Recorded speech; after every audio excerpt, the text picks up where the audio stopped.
Bienvenidos a este video podcast de WeWow. Es el primero de varios que vamos a estar compartiendo con ustedes y resulta que es la segunda parte de una primera entrevista que tuvo este gran invitado que tenemos y hoy le vamos a dar el enfoque a la parte humana de nuestro invitado. Mi nombre es Sergio Nava, soy cofundador de WeWow y junto con mi socio Jorge Rosas estamos llevando a cabo este contenido para ti. Y tenemos aquí a mi querido Guillermo, que con mucho cariño le decimos Memo, Guillermo Jackson, y les invitamos primero a ver la primera parte de la entrevista que estuvo muy enfocado, mi querido Memo, a la parte profesional. Y hoy, como te dije, entro la conversación en modo fan, porque tuviste varias decisiones, muchos dilemas éticos, ¿no? De apostarle todo, decir, híjole, no tengo para ni pagar la nómina y de repente te cayó.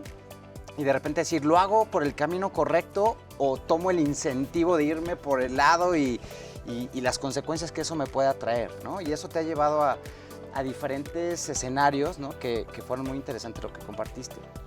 Mi pregunta inicial, antes de profundizar a otros temas, es un poco de tu historia, de dónde salen estos valores o esta claridad y esta convicción para tomar decisiones de la manera más íntegra y que se asocia a ser rentable, ¿no? En lo que uno hace. No, pues yo creo que ha sido un camino muy largo. Yo he sido emprendedor desde que tengo uso de memoria, ¿no? Nos pedían bibliografías monografías, en la escuela. Y iba, compraba 20 y las vendía el día siguiente a 10 pesos cada una porque sabía que se le iba a olvidar a gente. Vendí comida para perro, vendí pijamas, saldos de pijamas a abuelitas en Navidad, en Nochebuena, N cantidad de negocios hice. Y de ahí mi grupo de amigos de la prepa, secundaria, patinaban y yo era muy malo patinando. Me puse a grabarlos, ¿no? Y era como algo que se usaba en esa época y me puse a editar videos, ya sabes, de VHS a VHS y le ponía música y el rollo. Y me encantó, siempre me encantó el tema de la comunicación. Se empezaron a volver muy populares los videos y entre una y otra cosa empezamos a hacer videos para graduaciones, que como que no existía mucho ese concepto y se volvió un fenómeno, ¿no? Acabamos mandando globos al espacio, hicimos megaproducciones, muy divertido. Pero pues yo estudié ingeniería mecánica en todo este rato. Entonces, pues en lo que estudié ingeniería mecánica seguía haciendo videos para pagarme mi vida y mis salidas y escuela y demás. Y como que pues, hacía mi hobby, ¿no? O sea, mi hobby era hacer videos, era como lo que me gustaba hacer. Y pues mi chamba era ser ingeniero y pues de ser ingeniero me metí a banca de inversión y entonces ya en mi cabeza me iba a ir a Wall Street a volverme un financiero o un banquero. Y yo creo que fue de las primeras cosas que dije, no, es que esto no es lo mío, ¿no? Y justo ayer estaba platicando esta historia, qué chistoso, pero pues en mi primer trabajo era como sentarme a hacer Exceles y modelos económicos y era como, no, pues me gusta estar con gente, me gusta estar innovando, me gusta estar cambiando cosas. Y te cuento esto porque ahí fue la primera gran realización que tuve. Este tema de individualidad contra lo que te han enseñado.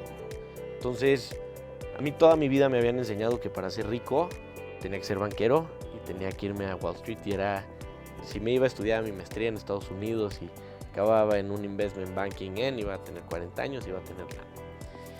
Y un poco era el caminito, ¿no? Y el caminito a seguir y todos los que éramos ambiciosos en ese momento, pues todos queríamos tener $1 millón en la cabeza. Entonces, ya sabes, era este mindset de eso es lo que toca.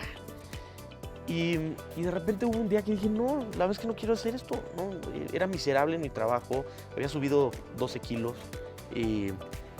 no veía la luz del día, no estaba contento, no estaba creando, no iba conmigo, ¿no? Y entonces decidí renunciar y dedicarme a hacer videos. Y entonces con mi familia fue un tema como de la Rosa de Guadalupe de ¿Cómo fue? Cuéntame ese momento donde cambias, porque, a ver, otra vez, una decisión muy arriesgada, decir, esto no es, y este conectar con tu esencia, ¿cómo manejaste ese momento de decir, no voy a cumplir el estereotipo de lo que me enseñaron que era éxito y voy a ir por la... Me encantaría la pasión? decirte que fue por mí, pero en realidad, o sea, fue un berrinche, ¿no? Hoy con conciencia lo hago de otra forma, pero en ese momento fue un berrinche, o sea, fue ni madre, yo no quiero hacer esto, no quiero hacerlo, ¿no? Entonces, con mis papás fue una reacción brutal de, oye, ¿cómo crees? O sea, tienes esta carrera por delante y vas a acabar haciendo fotos de boda a los 40 Así años. te dijo tal Literalmente, ¿no? Me dejaron de hablar 3 meses, o sea, fue un pleito. O sea, no tuviste apoyo familiar. ni de tu papá No, ni de no, tu no, mamá. Yo salí con mis chivas a la calle, ¿no?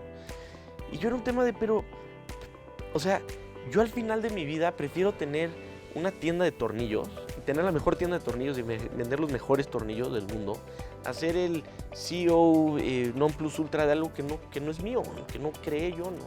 Y me decían, es que tienes que entrar a trabajar, a curtirte, a ir subiendo la escalera corporativa, lo que vas a hacer, ¿no? Yo decía, pero a ver, o sea, si alguien que no acabó la secundaria puede manejar una miscelánea, y una miscelánea tiene inventarios, y tiene clientes, y tiene créditos, y tiene que pagar renta, y tiene que estar manejando relaciones con proveedores, es un negocio tremendamente complejo. Eso no lo vas a aprender sacando copias en el back office de Procter & Gamble, ¿no? Ese era mi tema. ¿Qué edad tenías ahí? Tenía 21 años, 22 años. Ok. 22. Entonces, vaya, con lo que había ahorrado y un par de videos de graduación que me habían contratado, renuncio y hice un business plan a lo que Dios me dio a entender, ¿no? Dije, a ver, ¿cuánto pago de renta? ¿Cuánto pago? Fui a buscar locales. Literalmente la decisión entre un local y el otro era, la señora me decía que su local tenía un excusado que no le pellizcaba la nalga cuando te sentabas, que porque era sólido, Sí, ¿no? sí, Y sí. era su punto de venta de decirme, este es el local que tienes que escoger. Ya te imaginarás los locales que estaba viendo, ¿no? Pero para mí era eso, era como, pues cómo se empieza de cero, porque literalmente, o sea, digo, yo nunca me faltó nada, pero no vengo para nada de una familia acomodada y no, pues nunca tuve este como primer apoyo. Y la otra cosa es que mi papá era dentista, ¿no? Entonces, no es que haya visto yo a un comerciante, a un negociador, a alguien teniendo socios, ¿no? O sea, la carrera del dentista es una carrera muy solitaria y muy enfocada en una cosa, ¿no? Entonces, como que hice un berrinche tan grande que fue más como un ego de decirle a mis papás, no, mira cómo sí, ¿no? Entonces, como que puse esto como por despecho y empezó a jalar, ¿no? Y entonces a la gente a la que le habíamos hecho videos de graduación nos empezó salían de la carrera después y lo entraron a trabajar a una transnacional, les pedían un video y entonces nos conocían, nos pedían el video a nosotros, entonces empezamos a trabajar con cosas que yo no tenía ni la menor idea que existían. La empresa creció muy bien. Pasaron los años, todo funcionaba muy bien. Y hubo un momento clave en mi vida que fue muy duro. Porque en el 2018 me volví papá, nació mi primer hijo. Y 3 meses después se murió mi papá. Y fue brutal, ¿no? Porque mi papá se murió de la nada, ¿no? Le dio un infarto, o sea, súbito.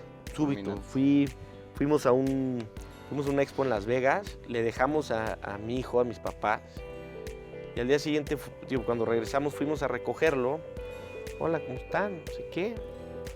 Nos dieron a nuestro hijo, nos fuimos a trabajar, y a las 3 horas se murió, ¿no? En el coche, de la nada.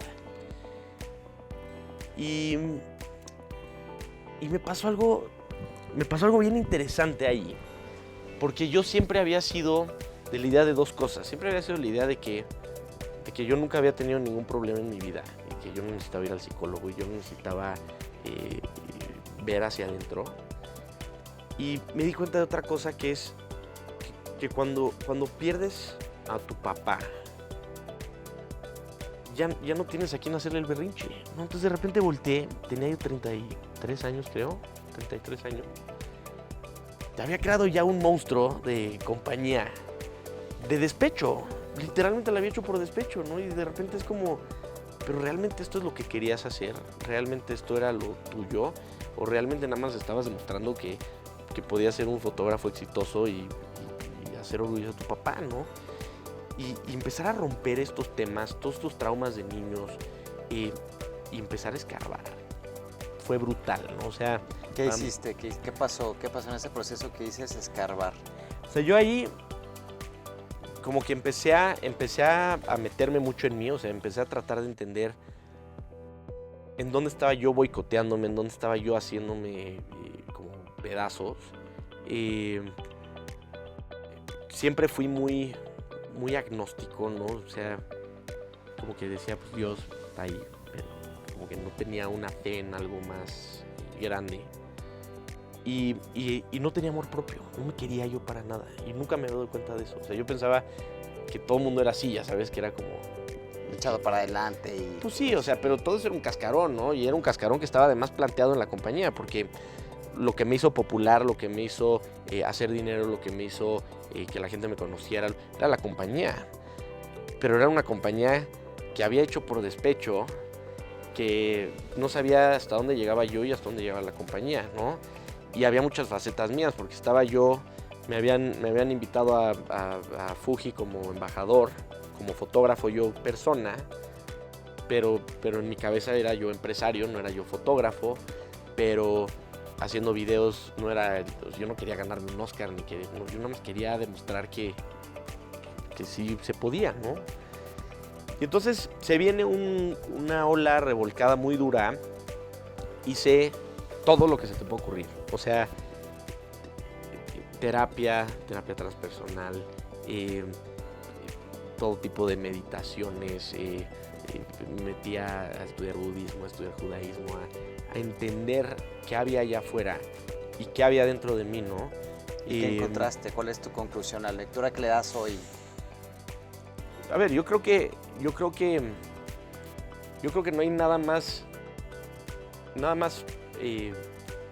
que te pueda frenar más en la vida que tus creencias, tu sistema de creencias, ¿no? Por ahí había leído un tema padrísimo que decía que el dinero es como el mar, ¿no? Y ahí está el mar. Y si tú vas con un vaso y sacas un vaso de agua, no le vas a quitar agua a nadie. El mar va a seguir estando ahí. Y si el de al lado llega con una cubeta y la saca, el mar va a seguir estando ahí. Y si alguien llega con una pipa de agua y la vacía, y si alguien le mete una tubería y empieza a bombear agua, no se va a acabar. Va a estar siguiendo el mar. Y es infinito, ¿no? Pero ¿qué vaso te tocó escoger a ti?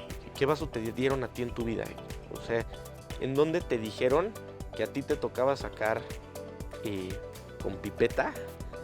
Y a alguien más le dijeron que tenía que sacar con cubeta, y a alguien más le dijeron que tenía que sacar con una pipa, ¿no? Y cuando entiendes que tienes esas creencias desde que naces, hasta dónde puedes llegar, hasta dónde puedes pensar, hasta dónde puedes mover, ¿no? Y yo creo que separarme de eso fue lo más...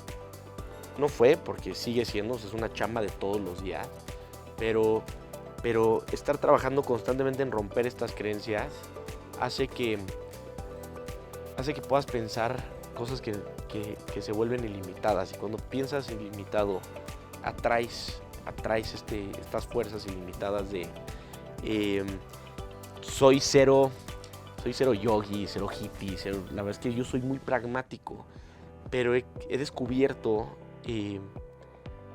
un mundo energético, un mundo de intención tan impresionante, en donde como la cantidad de intención y de foco que le pones a ciertas cosas hacen que esas cosas sucedan, ¿no? Y se te va apareciendo gente por arte de magia, que tú hubieras pensado que era coincidencia, que hubieras pensado que era ahí, pero las cosas que conté en el podcast anterior, ¿no? O sea, desde luego que no fueron coincidencia, o sea, pasaron, las provoqué por alguna razón, ¿no? Por alguna razón tuve que ponerme en la disyuntiva de tener que escoger entre estas cosas.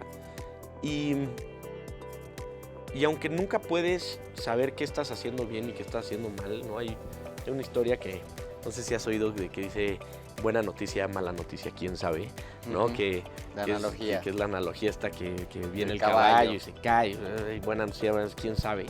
Yo hoy veo la vida así, ¿no? Antes yo veía la vida como que yo podía controlar todo, se me salía algo de control y, o sea, perdía la cabeza, hacía algo que no me pareciera justo, perdía la cabeza, ¿no? Y para mí eso es un tema de, me pasa esto, ¿es bueno o es malo? ¿Quién sabe, no? Porque ¿cuál de las dos historias que conté fue mejor? ¿La de abajo o la de arriba? ¿Quién sabe? ¿Quién sabe si debía de haber hecho una o la otra? Y con base en eso, por ejemplo, cuando dices de este momento difícil, si me permite retomar este momento donde dices el nacimiento de tu hijo, el fallecimiento de tu papá de manera súbita, el contraste también, esta dualidad de decir, pasar de la crisis a estar en los Alpes, ¿no? En lo que contaste en el podcast anterior, en el video y entrevista anterior para que lo revisen, donde veías oro, ¿no? Y aparte, o sea, mucha abundancia. Y regresando a la analogía de buena noticia, mala noticia, quién sabe. ¿Qué lectura le das hoy a este momento que tú dices fue crítico en mi vida? ¿No? La relación con tu papá, que entiendo que fue un motivo que te dio energía, ¿no? De hecho, hago este paréntesis, me recuerda mucho la película de The Life of Pi.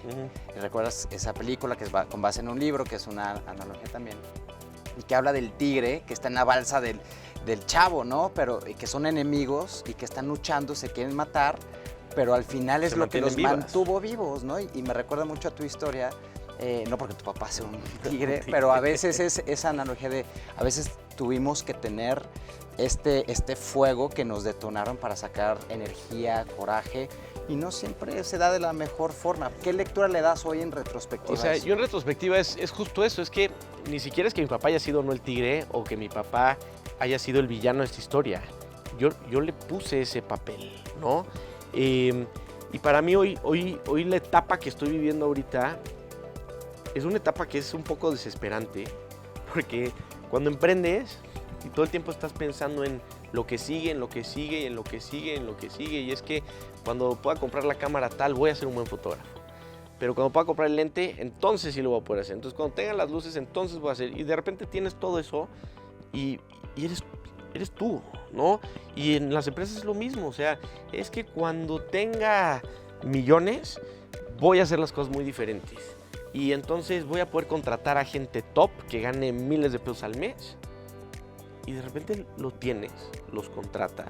Y es como si hubieras pasado de mundo en Mario Bros, ya sabes. O sea, los pedos ahí están, y ahí van a seguir todo el tiempo, ¿no? Y cuando crees que ya tienes medio estabilizado el tema, se te cae y se te cae y se te cae. Y todo el tiempo es la vida enseñándote por dónde sí es, ¿no? Creyendo cada vez más en tu intuición, en tu amor propio, en saber decir, bueno, si esto no se da, es porque a mí no me tocaba vivir esto ahorita, hoy, en esta situación de mi vida, ¿no? Y yo creo que va muy de la mano con esta analogía del principio de si debería ser banquero o fotógrafo.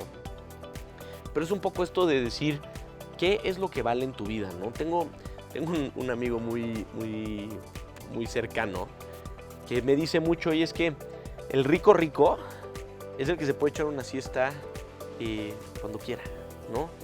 Y sí, pero también es el que tiene billones de dólares, pero también es el que se puede soltar a bailar, y también es el que se puede sentar a hacer arte, ¿no?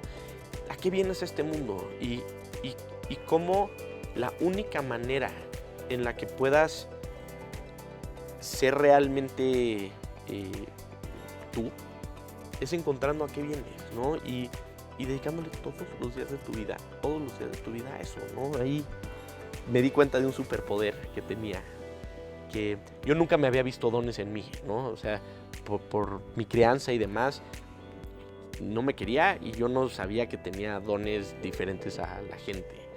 Y descubrí dos dones padrísimos que tengo. Uno es la capacidad de dormirme y al día siguiente amanecer como si nada hubiera pasado, ¿no? Que es brutal eso, ¿no? O sea, poder mirar a la cama diciendo, esto ya valió madre, y amanecer al día siguiente y decir, venga, vamos otro día, ¿no? Y ese día, chance vuelve a valer madre, pero vuelve a haber reset en la noche, ¿no? Y la verdad es que es algo que agradezco hoy muchísimo, porque sin eso, o sea, ya hubiera perdido la línea. Y tengo otra que es padre, pero tengo un entendimiento muy, muy peculiar de las cosas. No entiendo por alguna extraña razón todo, ¿no? O sea, es como, sé que esta tela es de algodón y sé por qué está cortada esta W de cierta forma, ¿no? O sea, tengo un entendimiento muy chistoso de las cosas. Entonces, ¿cómo puedes tomar estos dones que tienes para darlos al mundo, ¿no? O sea, tienes este don de la comunicación, ¿cómo lo puedes dar al mundo? Y ahí hay un aprendizaje padrísimo que no sé cuánto tiempo nos quede, pero... Ya estamos por cerrar, pero me encantaría que con eso que comentes puedas conectarlo con la conclusión. O sea, ¿qué dejarías a esta parte de los dones justo con lo que estás hablando? Yo lo que les quiero decir, y ha sido el aprendizaje más padre que he visto, es nosotros la ansiedad, yo creo que es la enfermedad de todos ahorita, ¿no? Todos hemos tenido ansiedad en algún punto y se siente horrible. Y a lo que nos han enseñado es apágala, cállala, toma esta medicina, vete y medita y quítate la ansiedad, ¿no? Y el otro día oía no sé si una teoría, una opinión que habla sobre la sabiduría de la ansiedad, ¿no? Y cómo la ansiedad te está diciendo, te está recordando a qué vienes a este mundo. Y cada vez que aparece, en vez de quererla callar, voltea a ver por qué está apareciendo. Porque está apareciendo, estás dejando de hacer a lo que viniste inicialmente al mundo. Si te empieza a dar ansiedad tu trabajo, ahí no es, salte de tu trabajo, no calles la ansiedad. Si te empieza a dar ansiedad un negocio chueco que estás haciendo, ahí no es. Si te empieza a dar ansiedad tu matrimonio, ahí no es. Si te empieza a dar ansiedad ser papá, ahí no es, ¿no? Entonces, aprende a escuchar tu ansiedad y úsala para tratar de acordarte a qué vienes a este mundo y trates de dar el 100 de lo que puedes dar. Porque otra vez, si tú crees en tu cabeza que tu potencial es de este tamaño, tu potencial es de este tamaño. Y si tú crees en tu cabeza que tu potencial es de este tamaño, es de este tamaño. Y si tu potencial es ilimitado, es ilimitado. Pero en México estamos muy acostumbrados a no, somos los mexicanos de cabeza chiquita, no podemos hacer... Güey, ¿quieres hacer tecnologías de metaversos en México? Olvídate, eso no existe, ya sabes. Y de repente sales a Suiza, el país más innovador y brutal del mundo, y es como... wow, ¿cómo estás haciendo esto? ¿No? Pues es romper ese tema y yo creo que es lo que me gustaría dejarles. Sí, y me encanta la analogía. Yo creo que ese es un gran mensaje y viniendo de alguien como tú que ha pasado de estar con pipeta a estar con pipas y ahorita estar creando todo lo que has creado. La verdad es que para nosotros siempre ha sido muy importante el fondo, no nada más la forma. Y que la gente pueda escuchar este fondo que tú has compartido, creo que es muy inspirador. Así que te agradezco que te hayas dado el tiempo, mi querido Memo. Yo la verdad ahora sí que nada más me puse aquí a apreciar lo que nos podías compartir y gracias por ser tan generoso de hacerlo. Y si se puede, creo que nos dan para 4 episodios más. Ya nos veremos más adelante. Cuando quieran. Gracias, mi querido Memo. Hecho. Gracias. Gracias.